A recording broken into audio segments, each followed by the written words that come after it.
Mga celebrities na tumulong at nagbigay ng panalangin sa mga victims ng Cebu earthquake. Jaja Padilla, "Please help Cebu. Let's pray for Cebu." Iyan nga ang mababasa sa caption ng post ng Divine Diva na si Jaja Padilla sa kanyang social media. Kalakip nito ang post niya mula sa Cebu Province na nananawagan ng tulong at donasyon sa kahit na anong paraan.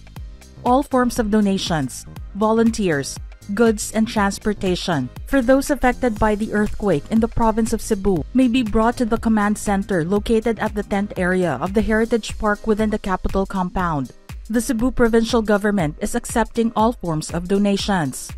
Bukod pa riyan ay personal ding nagtungo at naghatid ng kanyang tulong ang singer-actress sa mga nasalanta ng lindol. Naghatid ito ng food packs at monetary aid sa Cebu Capital Command Center noong October 1, 2025. Ang kanyang mahabagin na pagkilos ay sinalubong ng pasasalamat mula sa Cebu Provincial Government at mabilis din itong na-cover ng iba't ibang news outlet.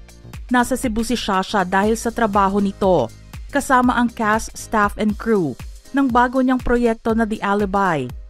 Slater Young, ang PBB Unlimited big winner at engineer na si Slater Young na nasa Cebu nakabase, ay nag-post din ng paghingi nito ng tulong para sa mga naapektuhan ng malakas na lindol. Una namang kinumpirma ni Slater na nasa maayos na kalagayan ang kanyang pamilya matapos ang pangyayari at nilinaw din na ang mga proyekto nito at itinatayong mga bahay ay nasa ayos din. Ipinarating naman niya sa mga followers niya na nagtatanong kung paano makakatulong sa mga nasalanta at sinabing kontakin ang Courage Cebu sa IG na isang fundraising organization para sa Visayas. Kim Chu, kasalukuyang nasa Cebu si Kim dahil sa taping ng bago nitong proyekto na The Alibi nang maganap ang malakas na lindol noong Martes ng gabi. Ganun pa man kahit na ito ay sobrang abala sa kanyang trabaho, hindi naman niya nakalimutan na magpahatid ng tulong sa mga kababayan para makapagsimula muli. Ipinakita ng kanyang official Facebook fanpage ang personal na pagpunta nito sa isang construction supply company para bumili ng mga construction materials para sa pagpapatayo ng bahay ng mga nasalanta sa San Remigio at Bogos City, Cebu. Nagbigay din siya ng update sa mga fans sa pamamagitan ng isang group photo na medyo blurred ang pagkakakuha, kasama ang cast, staff and crew ng serye at nilagyan ng caption na, "Medyo blurred lang, may aftershock pa ata tong phone ko sa lindol." Manilyn Reynes, sa kanyang native dialect na Bisaya, ipinarating ng singer-actress na si Manilyn Reynes ang kanyang pakikiisa sa pagtulong sa mga kababayan sa Cebu sa naranasan nilang lindol noong katapusan ng buwan ng Setyembre.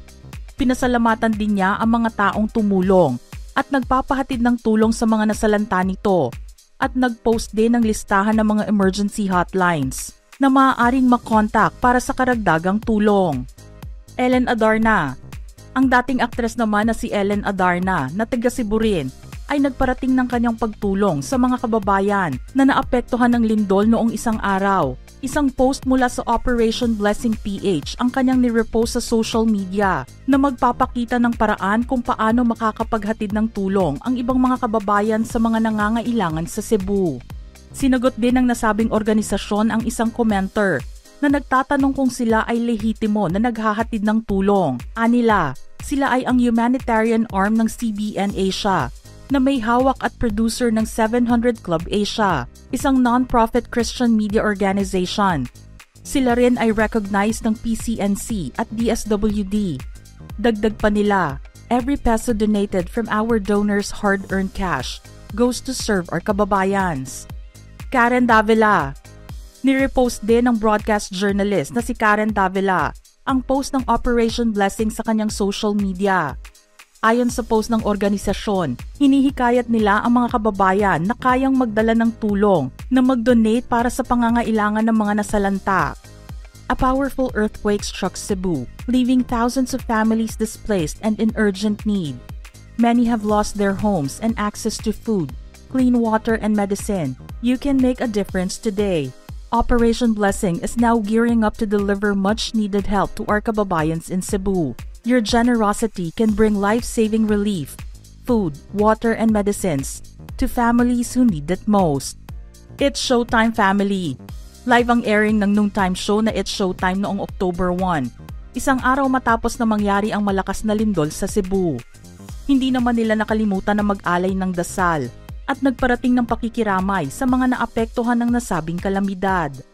Sinabi ni Vice na ipinagdarasal nila ang mga ito at hangarin nila ang agarang pagbangon ng mga kababayan maging sa kanilang kaligtasan.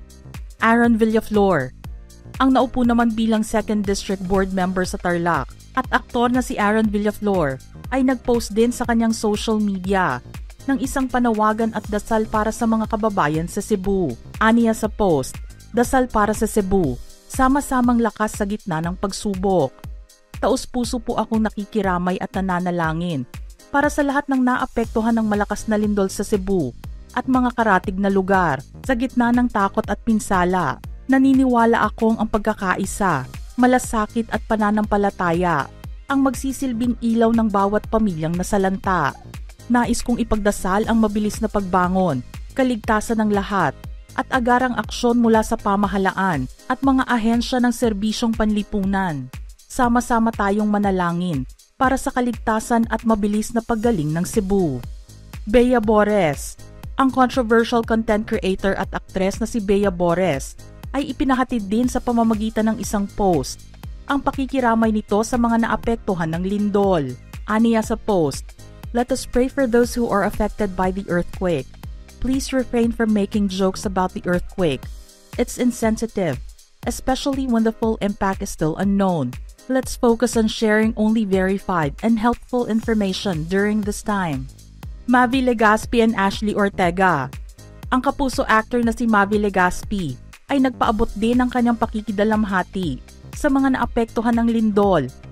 Ayon sa post niya sa social media, "Hope everyone in Cebu is safe and okay. Scary times. Be safe." Si kapuso star Ashley Ortega naman ay nirepost din ang art card mula sa CDN Digital na may caption na "Pray for Cebu." Matatandaan na naging meaningful at memorable ang Cebu kina Mavi at Ashley dahil sa pagdalo nila sa Sinulog Festival noong January 2025. At dito nga nagsimula na pag-usapan ang namumuong love story nilang dalawa na nakumpirma naman ilang buwan matapos ang nasabing event. Shuvi Etrata. Si ex-PBB Celebrity Collab housemate naman na tubong Cebu na si Shuvi ay nagpahatid din ng pakikiramay sa mga nasalanta ng lindol. Nirepost nito ang post mula sa Set Forth Philippines, isang non-profit organization na tumutulong sa mga vulnerable kids sa bansa. Mababasa sa post ang mensaheng, "Together for Sugbo, Northern Cebu Relief Operations. Your donation will go directly to the families impacted by the 6.9 magnitude earthquake in Cebu. Stand with us in being a source of light as they rebuild their homes, regain hope, and rise once more." Ivana Alawi. Ang content creator at aktres na si Ivana Alawi, na kilala sa pagiging matulungin nito sa kapwa, ay nagpaabot din ng kanyang pagdadalamhati sa mga kababayan sa Cebu. Nirepost niya ang art card mula sa The Philippine Star na may nakalagay na "Pray for Cebu." Nilagyan niya rin ito ng caption na, "My prayers go out to all affected in Cebu. May God give you strength and healing." Mga ka-showbiz peeps, anong reaksyon nyo sa paksa natin ngayon? Don't forget to send your comments below.